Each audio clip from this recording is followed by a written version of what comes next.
எனக்கொத்தாசை வரும் பர்வதம் எனாய் என கண்களை ஏறெடுப்பேன்.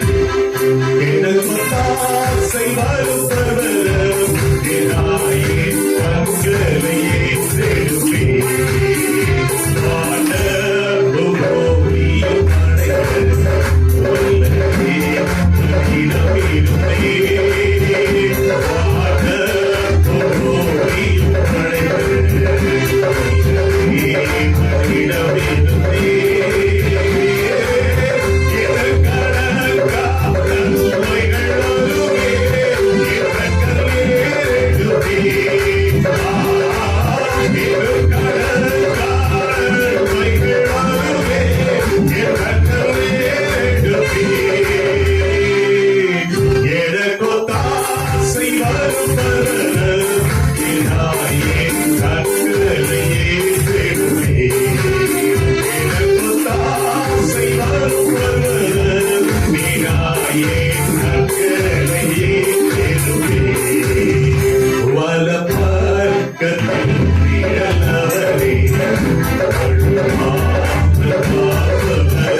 நம்பிக்கைக்கு உரியவரே நம்பி வந்தே சமூகம் நம்புகிறே வசனம் ஆதைக்கு தேவம் ஏழைக்கு வெளிச்சம் உந்தன் வசனமே ஆற்றல் மிக்கது உள்ளது உந்தன் அருள்வாக்கு நம்பிக்கைக்கு உரியவரே நம்பி வந்தே சமூகம் நம்புகிறே சொந்த ஆற்றலை நம்பவில்லை தந்தை உண்மையை காத்துவிட்டே அமிர்தம் செய்தவரே வாழ்க்கையெல்லாம் வார்த்தைதானே அமிர்தம் செய்தவரே வாழ்க்கையெல்லாம் வார்த்தைதானே ஆதிக்கு தேவம் ஏழைக்கு வெளிச்சம் உந்தன் வசனமே ஆற்றல் மிக்கது ஜீவனுள்ளது உந்தன் அருள்வாக்கு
Hallelujah.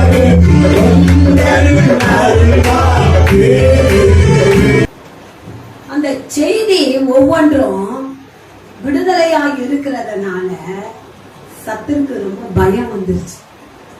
அவன் ஒரு நாள் துண்டை காணாம் துணியை காணாம் ஓடதான் போறான். அல்லேலூயா. கர்த்தருடைய வார்த்தை தானே, கர்த்தருடைய வார்த்தை தானே, வேற என்ன அதுல ஆட்டம் பாட்டம் கொண்டாட்டம் இருக்கு? துன்பப்படுகிறவர்களுக்காகவும் துயரப்படுகிறவர்களுக்காகவும் வேதனைப்படுவதற்காகவும் அப்படியே ஒரு கூட்டத்துக்குள்ளவே நடத்தி கொண்ட 35 ஆண்டுகள். இந்த 36வது ஆண்டை கர்த்தர் வெளியே கொண்டு வந்தார். எப்ப ஒரு சின்ன பையனிடத்திலே 5 அப்பமும் 2 மீனும் இருந்தது என்று அவன் வெளியிலே கொண்டு வந்தானோ, அது அநேக இடத்தை பறந்து போனான், கடந்து போனான். அந்த 2 அப்பம் 2 மீனும் 5 அப்பம் அவன் சொல்லாம இருந்தா யாருக்குமே கொடுத்திருக்க முடியாது இல்லையா? அதுதான் என்ன, அந்த சின்ன பையன் செஞ்ச காரியம் தான் இன்னைக்கு வாரத்துல 2 நாள் நம்ம என்ன பண்ற செய்திய போட்டுக்கொண்டோம், வேற ஒண்ணும் பண்ணல. அந்த செய்தியை போடுறது யாருக்கு பிடிக்கல? யாருக்கு பிடிக்கல? ஜபம் பண்ணுங்க, வேற நான் ஒண்ணும் யாரையும் வந்துக்க மாட்டேன், யாரையும் கேட்க மாட்டேன். அப்பா சொல்லிட்டார், அம்மா வாய மட்டும் திறந்துடாத, இது ஒரு குடும்பம். பெதஸ்தா என்பது, பெதஸ்தான்றது ஒரு குடும்பம். அந்த குடும்பத்தை யார கலைக்க முடியாது, எவனுக்கு தைரியம் கிடையாது. வேணா கொஞ்சம் வாழை ஆட்டிட்டு போலாம், ஒன்னும் பண்ண முடியாது. பெரிய சாட்சி இருக்கு, மிகப்பெரிய ஒரு சாட்சி இருக்கிறது. எனக்கு அருமையான தேவ பிள்ளைகளே, செய்திக்கு நடுவில் அந்த சாட்சி உங்களுக்கு நான் சொல்றேன். அதாவது இயேசு கிறிஸ்துவையே அவன் கையிலே எடுத்துக்கொண்டு உப்பரின் மேலே கொண்டு போய் வைத்து அவன் சவால் விட்டான். நான் ஏமாத்திரமா பார்த்தான். யூடியூப் ஆரம்பிச்சுட்டாங்க, இது பரவலா போகணும், அநேக சத்தியத்தை கேட்பாங்க, இங்க வரலன்னா கூட எனக்கு பரவாயில்லை, கூட்டம் சேர்க்கணும் ஆள் சேர்க்கணும்னு அவசியம் இல்லை, ஒரு ரட்சிப்பு கிடைக்குது பாருங்க, கரங்களை தட்டு, ஒரு ரட்சிப்பு கிடைக்குது பாரு, ஒரு மன நிம்மதி கிடைக்குது பாரு. அதுதான் கர்த்தர் விரும்பினார். அல்லேலூயா. எனக்கு அருமையான தெய்வ பிள்ளைகளே, கொஞ்சம் சங்கீதத்தெல்லாம் நினைச்சா எனக்கு வயிறெல்லாம் வலிக்கும், சத்தமா பேச முடியல. இதனையோட தான் நான் ஒவ்வொரு நாளும் செய்தியை கொடுக்கிறேன். ஆகவே இன்றைக்கு கர்த்தர் வெளிப்படுத்தின வார்த்தை சங்கீதங்களின் புஸ்தகம்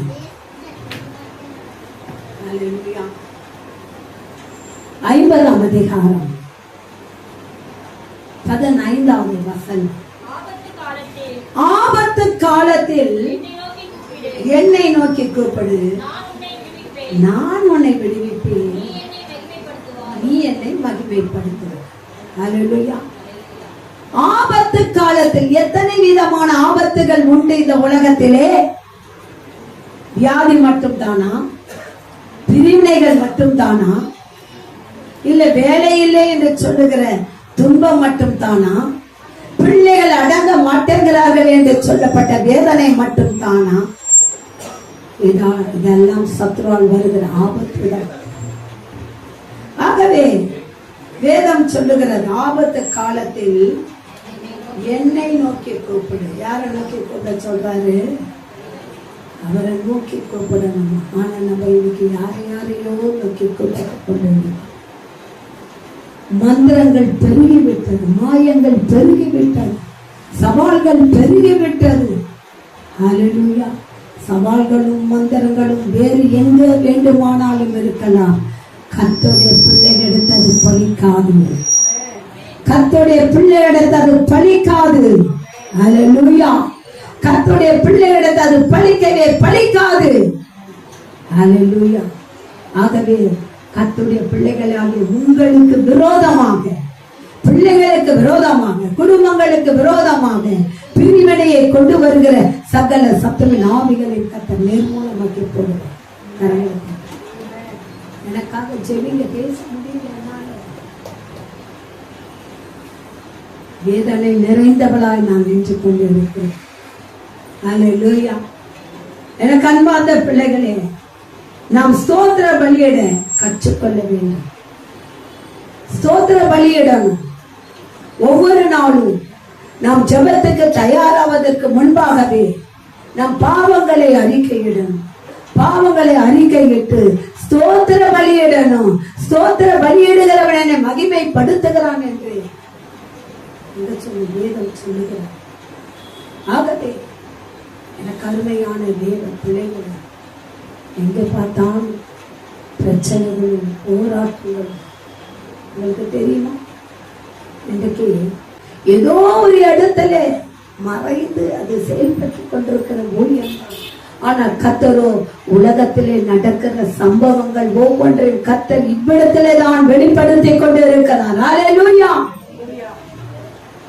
யோசித்து பாருங்க. ஆகவே எனக்கு அருமையான தேவ பிள்ளைகளே, தேவனால் முன்குறிக்கப்பட்ட ஒவ்வொரு காரியங்களும் அவர் நிறைவேற்ற வல்லமை உள்ள தேவனாக இருக்கிறார். ஆகவே ஸ்தோத்திர பலி இடுகிறவன் வேதம் என்னை அவன் மகிமைப்படுத்துகிறான். அக்காலத்திலே பலியிடுதல் என்றால் பாவங்களுக்கு தான் பலியிடுவான்.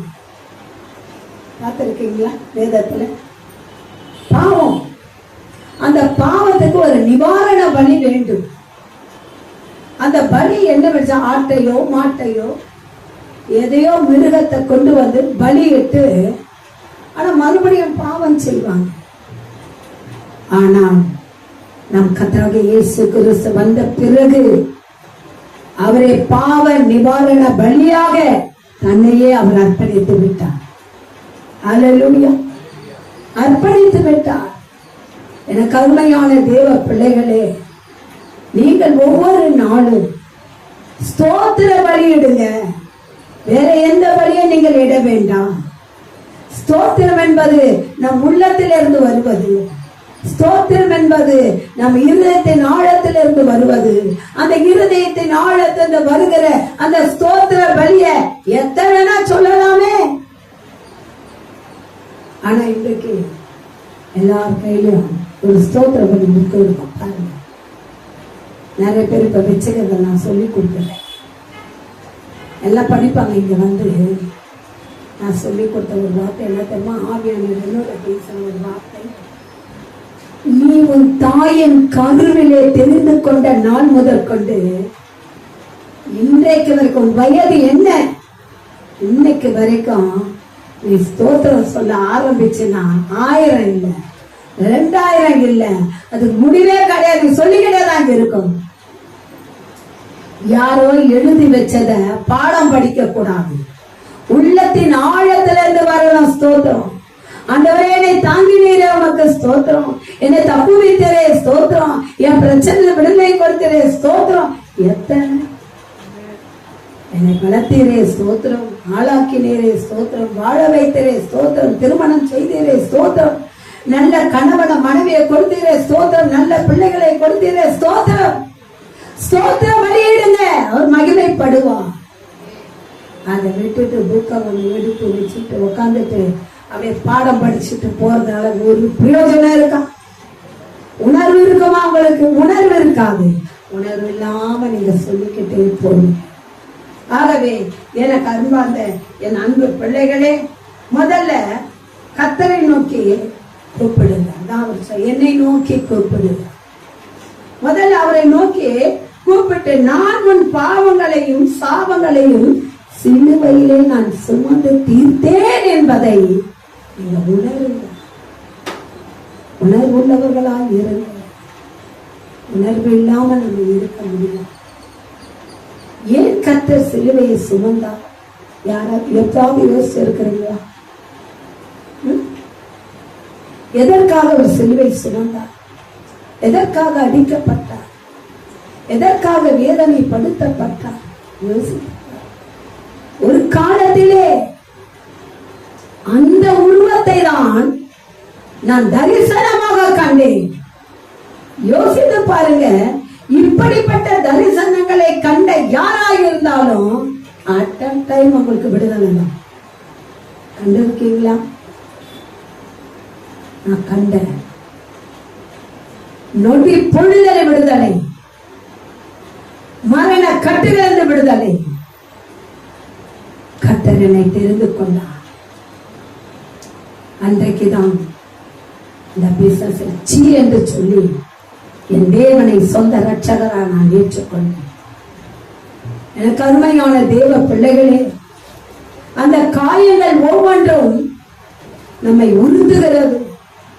யாருக்காக காயம், யாருக்காக ரத்தம், யாருக்காக சவுக்கடி, யாருக்காக காரி உமிழ்தல், யாருக்காக முன்முடி, யாருக்காக ஆணி பாய்ந்த கரங்கள். யோசித்து பாருங்கள். கண்களினால் செய்கிற பாவம் யோசித்து பாருங்கள். இருதயத்தினால் செய்கிற பாவம், கைகளினால் செய்கிற பாவம், விரைந்தோடுகிற கால்களினால் செய்கிற பாவம், ஒவ்வொன்றுக்கும் ஒவ்வொரு அடியை நாம் கொடுத்திருக்கிறோம் என்பதை மறுக்கவே முடியாது. ஆகவே என் அன்பு மகனே, மகளே, நீ என்னை நோக்கி கூப்பிடு. கூப்பிட்டா நான் உனக்கு விடுதலை கொடுப்பேன், ஆரோக்கியம் வர பண்ணுவேன். இன்னைக்கு அநேக பிள்ளைகளுக்காக, கணவருக்காக, வேலைக்காக, கடன் பிரச்சனைகளுக்காக, சில வெளியிலே செல்ல முடியாத சில காரியங்களுக்காக நாம் கர்த்தரை நோக்கி கூப்பிட்டுக் கொள்வோம். பயங்கரமான சூழ்நிலை, இருள் நிறைந்த சூழ்நிலை. ஆனால் கர்த்தர் நம்மை நோக்கி அவர் பார்க்கிறார். இப்பொழுது சொல்லுகிறார். கடந்த திங்கட்கிழமை, ஏன்னா எப்பவுமே செவ்வாய்க்கிழமை பிரேயர்னா 2 மாசமாக செவ்வாய்க்கிழமை பிரேயர்னா திங்கட்கிழமை, வெள்ளிக்கிழமை பிரேயர்னா வியாழக்கிழமை, 18ஆம் தேதி அமாவாசைனா 17. இதுதான் முந்தின நாள். நான் அதை முந்தின நாள் வச்சா உஷாராயிட்டான். இவன் உஷாராயிட்ட என்ன பண்றான், இவன் முன்கொட்டியை என்ன படுக்க வைக்க பார்க்கறான். கருமையான தேவ பிள்ளைகளே, எப்பொழுதும் நான் காலையில மேல வந்து நான் ஜெபிச்சாதான் எனக்கு நிம்மதி. இல்லைன்னா அன்னைக்கு ஃபுல்லா எதையோ பறி கொடுத்தவளை போல நான் இருப்பேன். அப்படி மேலே என்னால ஏற முடியல. அப்படின்னு அந்த கையை படியில வச்சுட்டு 2 காலை வச்சுட்டு, இந்த சின்ன பிள்ளைங்க முட்டு போட தெரியுமா, அத மாதிரி தவழ்ந்துதான் மேல வந்தேன். மேல வந்து இந்த பின்புல வந்து நின்று வேதத்தை எடுத்து வாசிக்கலாம் எடுத்து அப்படியே விழுந்ததான் கேள்வி. எத்தனை மணிக்கு வந்தேன் தெரியுமா? நான் வரும்போது 1:30 மணி இருக்கும். 1:30 மணிலேருந்து 2 மணிக்குள்ளதான் இருக்கோம். இன்னும் சாப்பிடல, ஒன்றும் பண்ணல. வந்தேன், விழுந்ததுதான். அங்க வீட்டுல யாருமே இல்லை. ஐயா தூங்குறாரு. நான் மேல வந்தானா கீழே வந்தானான்னு அவருக்கு தெரியாது. இல்ல நான் விழுந்து கிடக்குறானா உள்ளதா இருக்கனா அவருக்கு தெரியாது. கிட்டத்தட்ட 4 மணி நேரம் விழுந்து கிடந்தேன். 4 மணி நேரம், ஒரு 4:30 மணி இருக்கும். அந்த விழுந்து கிடக்கிறதுலயே ஜபம் பண்ணிக்கொண்டே இருக்கிற, ஏதோ கொஞ்சம் நினைவுல ஜெபித்து கொண்டே இருக்கிற. எழுந்து நின்று ஜெபம் பண்ண, தேவன் ஆராதிச்சேன், கீழே போட்டேன். ஹல்லேலூயா.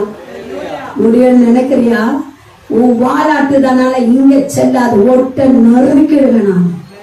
ஹல்லேலூயா. என் வேலையே அதுதான், என் வேலையே அதுதான். அப்படி இருக்கும் பொழுது அடுத்தது என்னுடைய போதகர் வந்தார். அப்ப நைப்பையேஜில் இருக்கிற அந்த காலத்துல அவர் வந்து ஐயாவை பார்க்க வந்தார். சாயந்தரம் வந்துட்டு ப்ரேயர் பண்ணார். அம்மா நீ எனக்கு ப்ரேயர் பண்ண பண்றேன், நான் உனக்கு ப்ரேயர் பண்றேன் பண்ணார். பண்ணிட்டு அவரும் தீர்க்க தரிசனம் அவர் பண்ணிட்டு சொல்றார், மகளே 2 பேரையும் தூக்கத்துக்கு பிளான் போட்டாங்க. ஆனா அது செல்லா காசு. நீங்க கொஞ்சம் யோசிச்சு பாருங்க.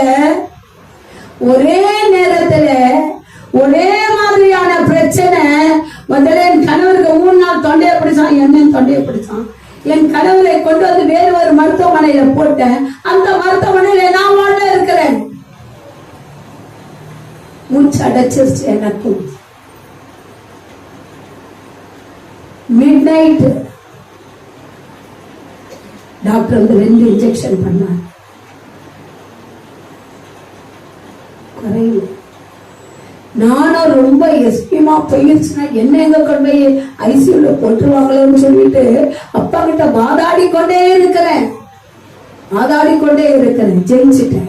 ஹல்லேலூயா, ஜெயிச்சிட்டேன். ஹல்லேலூயா.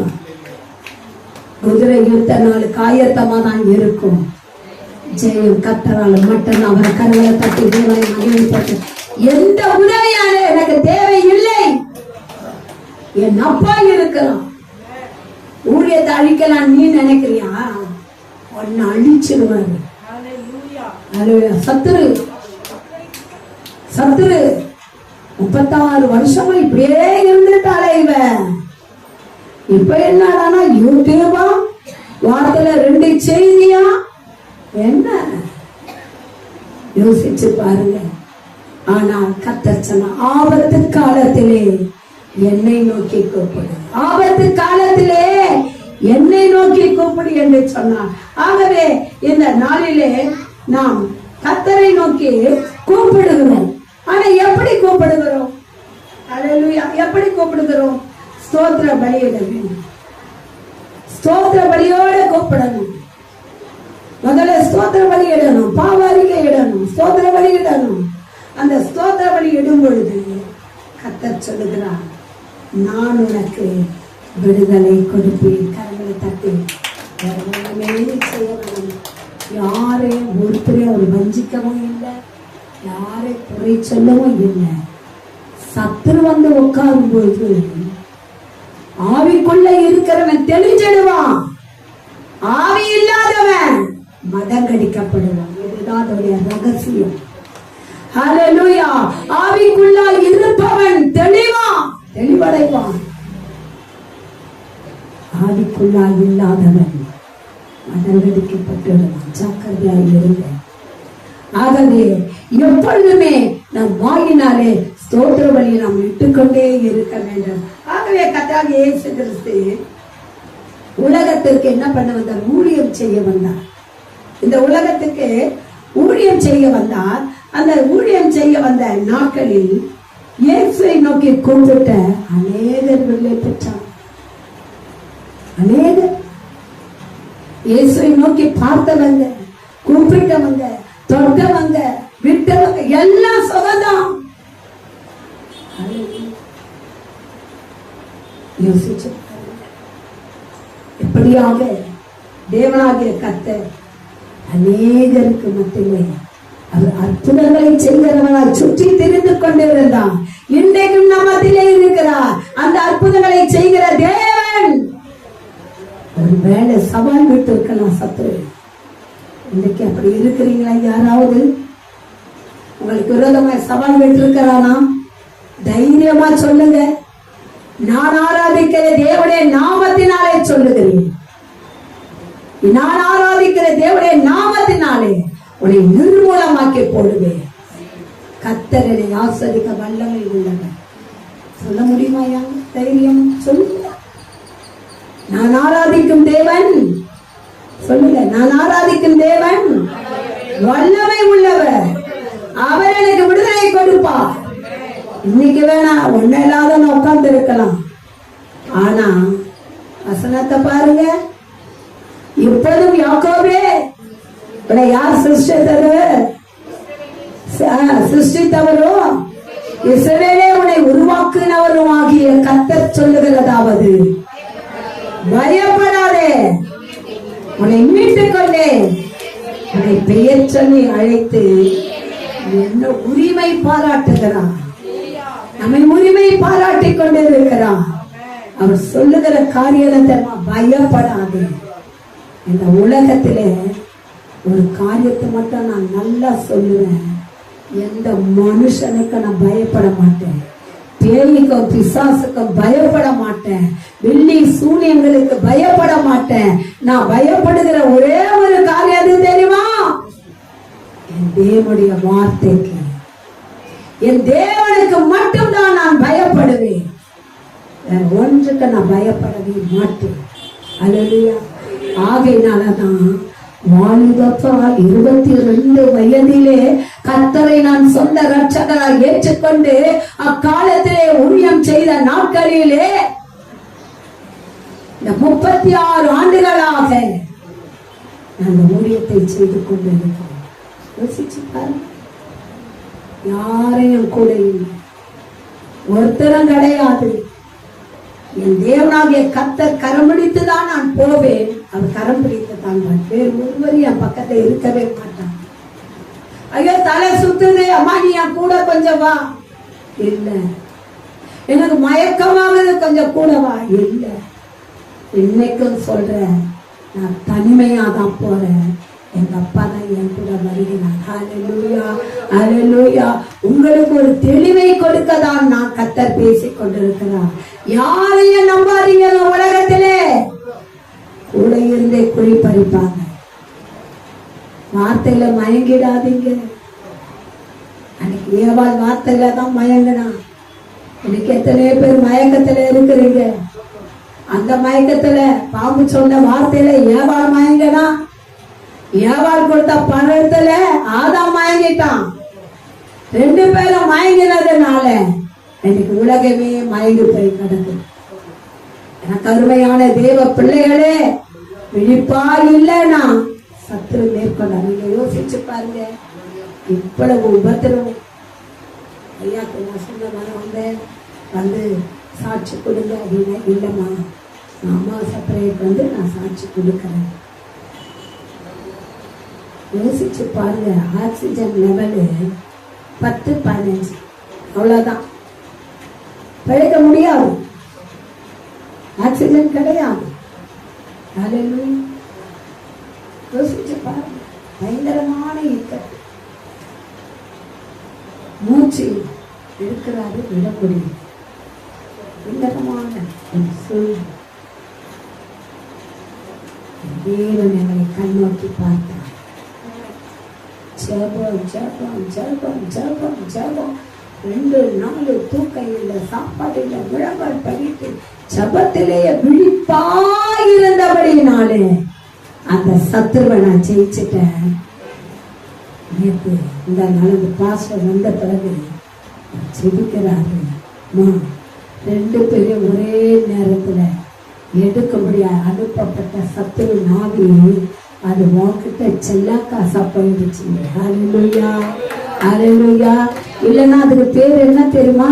அவருக்கு சளி ரொம்ப இருக்குது, அதனால மூச்சு அடைச்சிருச்சு, ஆக்சிஜன் லெவல் குறைஞ்சு போச்சு, அதனால 2 பேருமே செத்து போயிட்டாங்க. ஹல்லேலூயா, ஹல்லேலூயா. கர்த்தருடைய ஊழியத்தை யார் கையில எடுக்க முடியும்?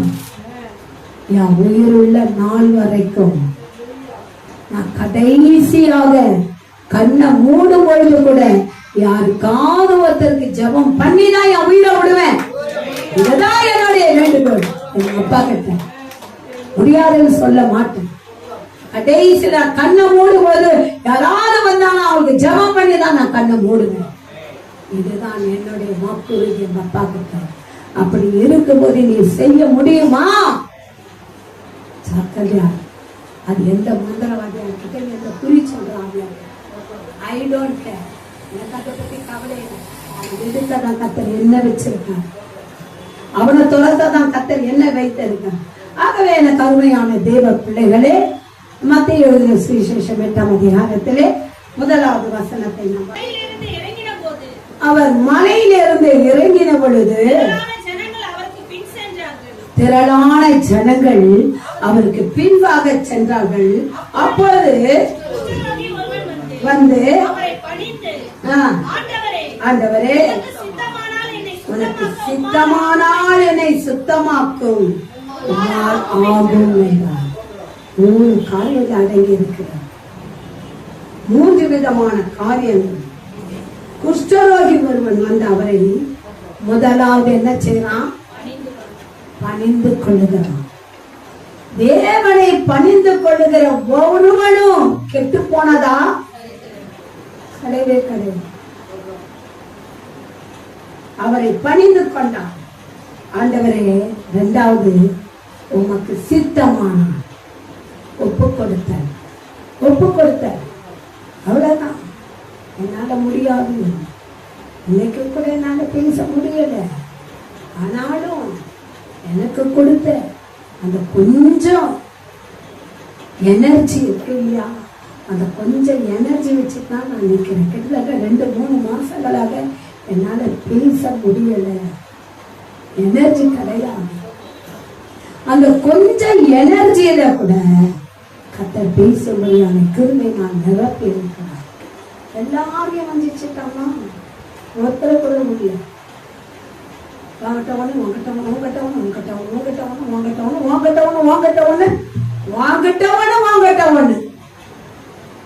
எல்லாரும் என்ன பண்ணா, வளர்ச்சி பிடிக்க பார்த்தான். கர்த்தர் என்ன சொன்னாரு? அமைதலாயிரு. போதாது இந்த ஒரு வார்த்தை. வாய திறந்த வச்சுக்க சதரம் வெட்டி.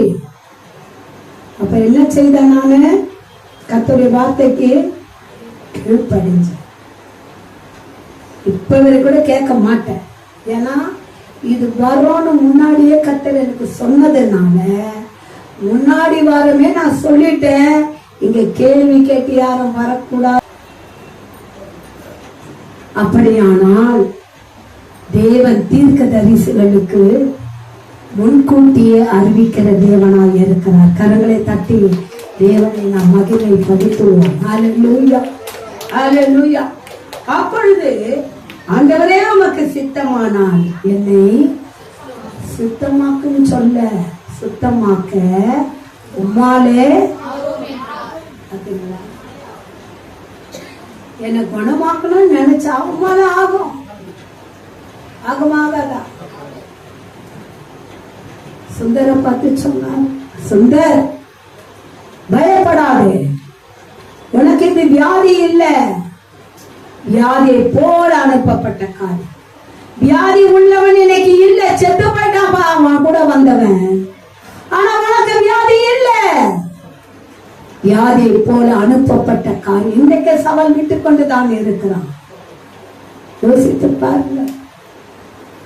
தேவனாகிய கர்த்தர் ஒவ்வொன்றையும் அவர் நேர்த்தியாக அவர் வகுத்து வைத்திருக்கிறார். ஒரே ஒரு வார்த்தை சொல்லிட்டாரு, உன் நினைவுகளை நான் அறிந்திருக்கிறேன், அது தீமைக்கல்லப்பா, அது தீமைக்கல்ல. ஒரு பலவீனம் வந்துச்சா, அது தீமைக்கல்ல. இந்த பலவீனத்திலே நீ என்னை நோக்கி கூப்பிட வேண்டும் என்பது என்னுடைய சித்தம். இந்த பலவீனம் இல்லைன்னா நீ கூப்பிடுவியா? நெருக்கம் இல்லைன்னா கூப்பிடுவியா? வறுமை இல்லைன்னா கூப்பிடுவியா? வெறுமை இல்லைன்னா வந்து உட்காருவியா? யோசிச்சு பாருங்க. அப்ப இந்த காரியம் எல்லாம் வருவது எதற்கு என்று சொன்னால், நான் உன்னை நேசிக்கிறேன், நான் உன்னை நேசிக்கிறேன். பிதாவாகிய தேவன் என்னை நேசித்தார், ஆகையினாலே இந்த பாடுகளை நான் ஏற்றுக்கொண்டேன். ஆனால் அதற்கு பின்பாக ஜெயம் கொண்டேன். என்னை நேசித்தார். இயேசுதான் சொன்னார், என் தேவனே ஏன் என்னை கைவிட்டீர் என்று சொல்லி. அவன் கைவிடல, பாவனையாகாது எழுப்பட்டு அவர் கைவிட்டுதான் ஆக வேண்டும். அவர் கைவிடவில்லை என்று சொன்னா உனக்கு எனக்கும் ரட்சிப்பு வந்திருக்காது, நம்ம ரட்சிக்கப்பட்டு இருக்க முடியாது. யோசித்து பாரு. அப்படிப்பட்ட தேவனிடத்திலே அந்த குஷ்டரோகி சொல்லுகிறான், எமக்கு சித்தமானால் என்ன என்ன சொல்றான்? ஆகும், கண்டிப்பா சுத்தமாகும், நான் சுத்தமாவே. அவன் ஒரு கான்பிடென்டோட, அவர் நம்பிக்கையோட, அவர் விசுவாசத்தோட அவன் சொல்றாங்க. அந்த நம்பிக்கை நமக்கு இருக்குதா? பூனை குட்டி போட்டுருச்சுன்னா தெரியுங்களா உங்களுக்கு? பூனை குட்டி போட்டா என்ன பண்ண தெரியுமா? ஒவ்வொரு வீடா கொண்டு போய் வச்சு எடுத்துட்டு போவாங்க. அதேதான் ஒரு காரணம். அந்த சத்துருவான் இப்படிதான் பண்றான். யாராவது கொஞ்சம் லீக் அவுட் ஏதாவது ஆச்சுன்னு வச்சுக்காங்களா, அதை கொண்டு போய் இன்னும் கொஞ்சம் தெரிச்சு ஊழியக்காரியா அப்படிப்பட்டவளா, இப்படி செஞ்சுட்டாங்களா, ஏன் இதை செய்யல, அது ஏன் செய்யல, உனக்கு என்ன வேலை கேட்பதற்கு என் தேவன் ஆணையிடுகிறார். நான் செய்ய காத்திருக்கிறேன். உனக்கு என்ன? உனக்காக நான் என்ன மாத்திக்க முடியும்? உனக்காக என்ன நான் மாத்திக்க மாட்டேன். எங்க அப்பா சொல்லட்டும். இன்னைக்கு நான் சொல்லுவேன், எங்க அப்பா கைய காட்டி இந்த கிணத்துல குதிச்சிருவானா, நான் குதிச்சிருவேன். அப்படி ஒரு வெறித்தனமான வைராக்கியம் எனக்குள்ள இருக்கு. அந்த வெறித்தனமான வைராக்கியம் அந்த 36 ஆண்டுகளா என்னை ஊழியம் செய்ய வைத்தது. யாராவது கூட இருந்தாங்களா? இல்லை, என் கணவர் வந்தாரா, அம்மா தனியா போறியம்மா. இந்த வயசுல 22, 23 வயசு, 16 வயசுல கல்யாணம் ஆச்சு. 22 வயசுல ரட்சிப்பு. அந்த பேக மாட்டிக்கிட்டு ஒரு ஊரா யோசிச்சு பாருங்க. யாராவது எனக்கு இருந்தாங்களா? துணை இருந்தாங்களா? இன்னைக்கு இருக்காங்களா? அப்படி சும்மா ஒரு உதவிக்கு கூட்டி போயிட்டேன்னா அது வேறு விதமாயிடுது. அதுக்கு என்ன பண்ண தேவையே இல்லை. நானே விழுந்தாலும் நானே விழுந்திருக்கிறேன். ஆகவே இங்க சொல்லப்பட்ட ஒரு காரியம் முக்கியமா என்ன தெரியுமா? விழிப்பா இருங்கள். இங்க தூங்கினீங்கன்னா சத்துரு விழுகிடுவான். எப்பவுமே நம்ம என்ன பண்ணணும்? விழிப்பா. இந்த இடத்துல குஷ்டரோகி செய்கிற ஒரு காரியம், முதலாவது இயேசுவை அவன் பணிந்து கொள்ளுகிறான். நீ பணிந்து கொள், இயேசுவை பணிந்து கொள். இன்னைக்கு ஆராதனை ரொம்ப அருமையா இருந்துச்சு. ஏன்னா கிட்டத்தட்ட ஞாயிற்றுக்கிழமையில இருந்து இன்னைக்கு காலையில 9:30 மணி வரைக்கும் ஆண்டவரே, சத்துருவானவன் எத்தனை கூறு வேணா போடட்டும், ஆனா நீங்க எனக்கு ஒரே கூறுதான். அல்லேலூயா, அல்லேலூயா. என்ன வாயை திறக்க வேணான்னு சொன்னீங்க, நான் வாயை திறக்கல. ஆனா ஊழியம் நடக்கணும். அதுக்காக நான் போனுக்குனால பண்ண மாட்டேன். ஏன்னா அப்பா சொல்லிட்டார்ல பண்ணாதேன்னு. அப்போ வார்த்தைக்கு கீழ்ப்படி. ஏன் தெரியுமா? ஒரு வார்த்தைக்கு கீழ்ப்படியாம நம்ம போயிட்டோன்னு சொல்லுங்க, சத்துரு வார்த்தையை போடுவோம். இதை கேளு, அதை கேளு, ஏன் வரலன்னு கேளு, ஏன் இப்படி பண்ணன்னு கேளு, ஏன் அப்படி பண்ணன்னு கேளு. இன்னும் யாரையுமே நீ கேட்க கூடாது. இது வரைக்கும் கேட்கல, கேட்க மாட்டேன்.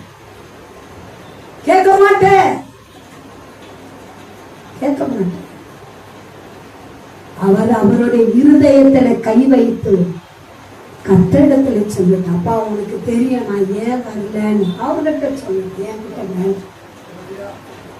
என்கிட்ட வேண்டாம். ஆராதனை நடந்துச்சு, ஜெபம் நடந்தது. என்ன ஜனங்கள் ஒரு கைத்தட்ட, என்ன அருமை. எந்த ஜனங்க, தேவன் அறியாத ஜனங்க எவ்வளவு அழகா கரங்களை தட்டி அல்லது அவங்க வாயில எப்படி வந்தது யோசித்து பாருங்க. ஏன் தெரியுமா இது நடந்துச்சு? அவர் என்ன சொன்னாரோ அது மட்டும்தான் நான் கேட்கிறேன். அதிக பிரசங்கிய எதையும் நான் செய்யறது இல்லை. அதிக பிரசங்கியான எதையுமே செய்யறது இல்லை. நீ என்ன திட்ட சொல்றாரா, ஆவியானவர் சொல்றாரா, உடனே செய்வேன். அல்லேலூயா. அந்த ஒரு காரியம் தான் இந்த 36 வருஷங்கள் தடம் புரளாம என்னை கொண்டு போனது. எனக்கு அருமையான தேவ பிள்ளைகளே, இந்த யூடியூப் ஆரம்பிச்சதுதான் எங்கக்கிற பிசாசம் ஒன்னா வந்து நிற்குது. அல்லேலூயா. கண்ணு பாச்சா பலிக்காது. அல்லேலூயா. வேணா கொசுருக்கு 2 கூட்டுருவா பார்க்கலாம். ஹல்லேலூயா. எனக்கு அருமையான தேவ பிள்ளைகளே, நான் எவ்வளியோ அவ்வழியதான் உங்களுக்கு நான் சொல்லி கொடுப்பேன். தவறான பாதையில ஒரு நாள் உங்களை நான் கொண்டு போக மாட்டேன். கர்த்தருக்கு சித்தமா அது எதுன்னு கேளுங்க. ஆண்டவரே, நாங்க இருக்கணுமா உடைய சித்தமா கேளுங்க. இல்ல மகளே, நீ போயிடுமா இங்க இருந்து. இல்ல மகனே, நீ போயிடுப்பா சொன்னா ஓகே. இல்லப்பா மகளே, வேணாமா, இந்த இடத்துலதான் உன்னை தெரிந்து கொண்டேன், இந்த இடத்த உயர்த்த ஆரம்பித்து இருக்கிறேன், இப்ப இந்த ஊழியம் எங்கேயோ போக போகிறது, இந்த வேலையில நீ தடப்புரளாது என்று சொன்ன.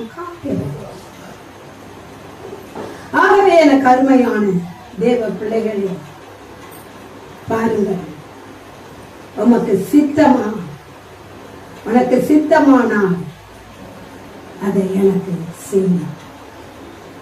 உமக்கு சித்தமா ஆண்டவரே, உனக்கு குணமாக்க சித்தமா, விடுதலை கொடுக்க சித்தமா, மரணத்துக்கு போராடுகிறவர்களுக்கு மத்தியிலே ஜெபம் பண்ண போவேன். அந்த குடும்பமே கதறும், அழும், புலம்பும். கத்தெடுத்து நான் கேட்பேன், ஆண்டவரே உமக்கு சித்தமாப்பா, உமக்கு சித்தமா, இந்த ஒரு மகன் நிமித்தமா, இந்த ஒரு மகன் நிமித்தமா அந்த குடும்பத்தில் ஒரு சந்தோஷத்தை உண்டாக்குங்களே. எத்தனையோ குடும்பங்களை கத்தர் அற்புதத்தை செய்து இருக்கிறார். ஏதோ சகோதரி வந்திருக்கிறாங்க, ஏன்னா உங்க அம்மா கேள்விதான், அதுக்காக ஓடி போய் அங்க நிக்கணும்னு அவசியம் இல்லை. என் ஜெபம் போய் நிற்கும், என் ஜெபம் போய் நிற்கும். எங்க அப்பா போய் நிற்பாரு, அவர் கரத்தை பிடிச்சு தூக்குவாரு. அந்த நம்பிக்கை எனக்கு உண்டு.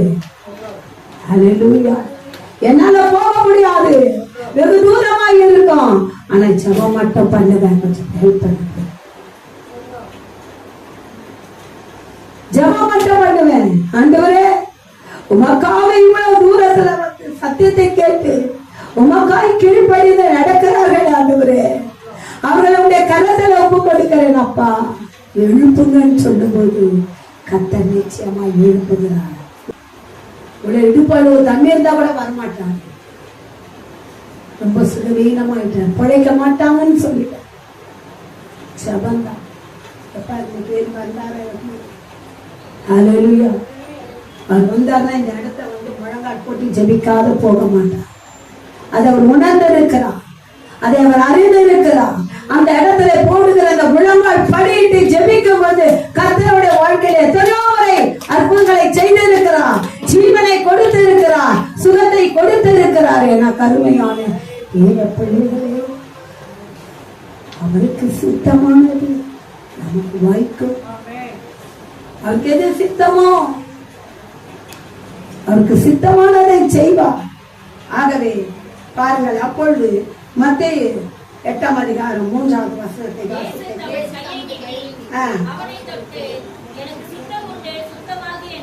ஆமென்.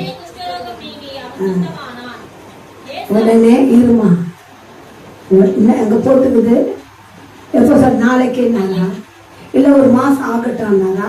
வசனங்களை வந்து ரொம்ப நுணுக்கமா வாசிக்கணும். அங்க என்ன சொல்லி இருக்கிற உடனே.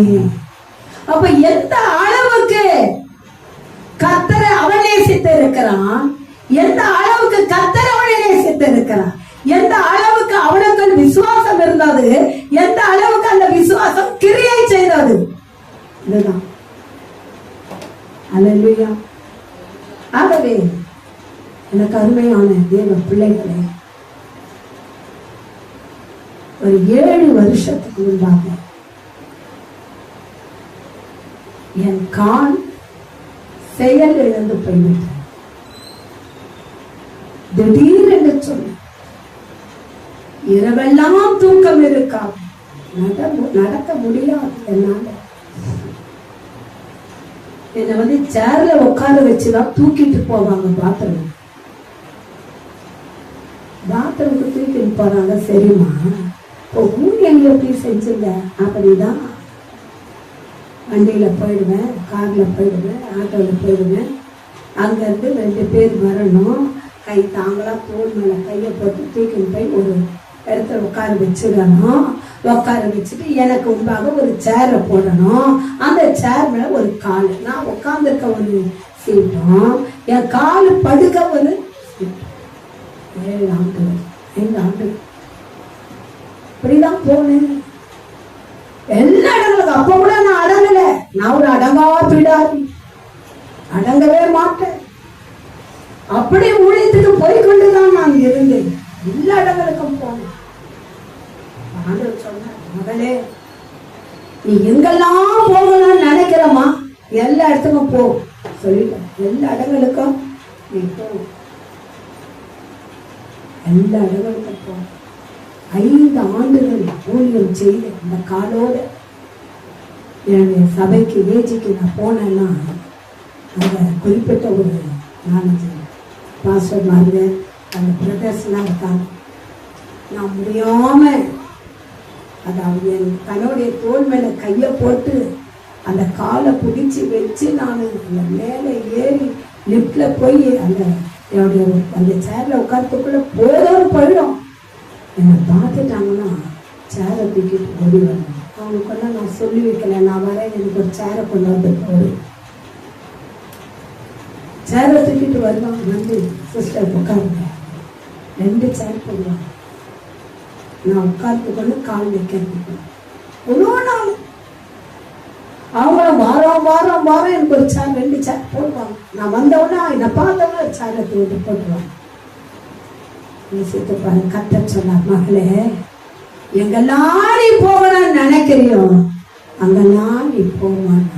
போனேன், சபைக்கு போனேன், ஊழியர்களுக்கு போனேன், எல்லா இடங்களுக்கும் நான் போனேன்.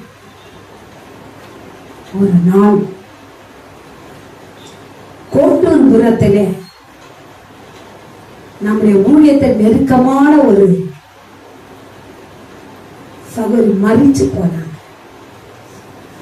அந்த மரணத்துக்கு நான் கடந்து போக நேரிட்டது. ஆனால் என்னுடைய முடியல. ஒரு குடும்பத்தார் வந்து காரை கொண்டு வந்து என்னை 2 பேர் தோல் மேல கை போட்டு என்னை கொண்டு போனாங்க. நான் போனேன். போய் அந்த டெத்து வீட்டில் இறங்க. ஏன்னா அந்த டெத்துக்கு வந்திருக்காங்க எல்லாருமே இந்த ஊழியத்துக்கு வந்தவங்க. எல்லாரும் பார்க்கறாங்க, சபரிக்கு என்னாச்சு, நல்லா தானே இருந்தாங்க, என்னாச்சு. தோல் மேல கையை போட்டு தாங்கி போய் நான் அந்த ஜபத்தை பண்ணிட்டு அதே போல தாங்கி வந்து நான் காலையில் உட்காந்தேன். வீட்டுக்கு வந்தேன். 3 நாள் ஆச்சு. 5வது நாள் பிரேயர் மீட்டிங். டெத் ஒரு நாள் போயிடுச்சு, 3 நாள் இடைப்பட்ட நாள் போயிடுச்சு. 5வது நாள் டெத் மீட்டிங்.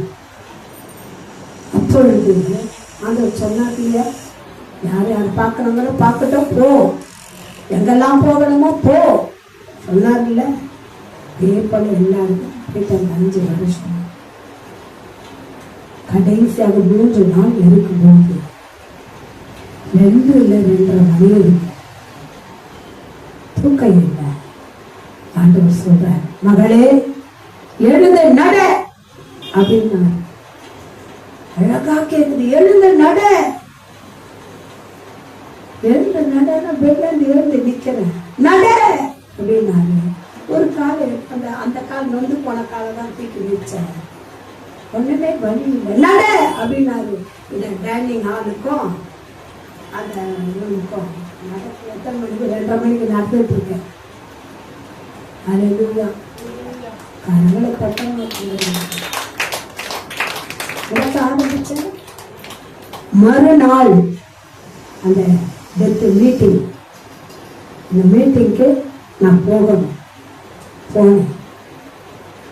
எல்லாருடைய அந்த மீட்டிங் நடக்கிற இடம் ஒரு 10-15 படி ஏறி தான் உள்ள அந்த ஹாலுக்கு போகணும் நான்.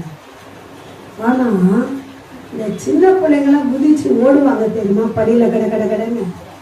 அந்த மாதிரி இல்லை, நான் ஓடணும். அதே கண்களை பார்த்தது, கரங்களை சாட்டி தேவனை மகிமைப்படுத்துவேன். அதே கண்களை பார்த்து ஒரு வேலை உட்பட பார்த்திருக்கலாம். அந்த இவங்க சொந்தக்காரங்க தான் கோட்டூர்புரம். அதே கண்கள் என்னை கண்டது. யோசிச்சு பாருங்க. சத்ருவால் வரும் சோதனையாக இருந்தாலும் கர்த்தர் ஜெயிப்பாரு. தேவன் நமக்கு சோதனை கொடுத்தாலும் நமக்கு விடுதலை கொடுப்பாரு. ஹல்லேலூயா, ஹல்லேலூயா. அதுக்கு தான் சொன்னாரு, தீமைக்கு இல்லம்மா, இது நன்மைக்கு தான். பிரச்சனை வரும்போது சோர்ந்து போகாதே, இல்லாம வரும்போது வேதனைப்படாதே, உன்னை குறை சொல்றாங்கன்னு நீ கவலைப்படாதே, உன்னை துன்புறுத்துறாங்கன்னு கவலைப்படாதே, ஈட்டியால குத்துகிற வார்த்தைகளினாலே உன்னை துன்புறுத்துறாங்களா, கவலைப்படாதே, எல்லாவற்றையும் நான் நன்மைக்கு எதுவாய் செய்வேன் என்று கர்த்தர் சொல்லுகிறார். ஹல்லேலூயா. ஆகவே தேவனாகிய கர்த்தர் என்னோட பேசின அந்த வார்த்தை பாருங்க, கடந்து போ மகளே, அநேகர் பார்க்கட்டும், கடந்து போ போ, அநேகர் பார்க்கட்டும். நான் இன்னைக்கும் இதே காலில் தான் நடந்துட்டு இருக்கிறேன். மறுபடியும் அந்த காலில் அடிச்சான், மறுபடியும் காலில் அடிச்சான், மறுபடியும் காலை எடுக்கணும்னு சொல்லிட்டாங்க. மறுபடியும் வந்து ஜெயமா நின்று மறுபடியும் காலில் அடிச்சான், மறுபடியும் 3 முறை 4 முறை இதே காலில் அடி வாங்கி அடி வாங்கி அடி வாங்கி இன்றைக்கு என்ன சொல்லலாம், வைரம் பாஞ்ச கட்டன்னு வாங்கப்பாரு, அது மாதிரி என் கால் வைரம் பாஞ்சு போச்சு. ஹல்லேலூயா, ஹல்லேலூயா. எனக்கு அருமையான தேவ பிள்ளைகளே, வருத்தப்பட்டு பாரம் சுமக்கிறவர்களே, நீ எங்கேயும் போயிடாதீங்க, அப்பா கிட்ட வாங்க, அப்பா கிட்ட வாங்க. நான் ஏசப்பாவை அப்பான் தான் கூப்பிடுறேன், செல்லமா நான் கூப்பிடுறது அப்பான் தான் கூப்பிடுறேன். ஏசப்பா எனக்கு அப்பா. ஹல்லேலூயா. எனக்கு அப்பான்னா உங்களுக்கு அப்பா தான். ஹல்லேலூயா.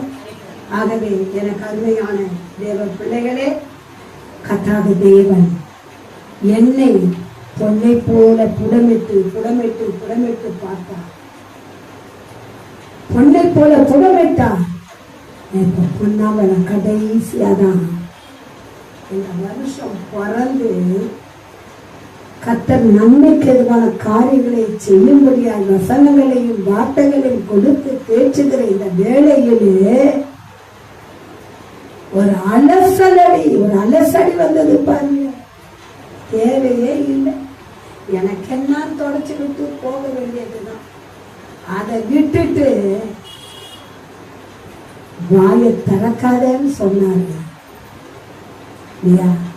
திறந்ததுனால வந்த பிரச்சனை ஒண்ணே இல்லை, மன உளைச்சல். அவ்வளோ, வேற ஒன்றும் பண்ண முடியல, மன உளைச்சல்.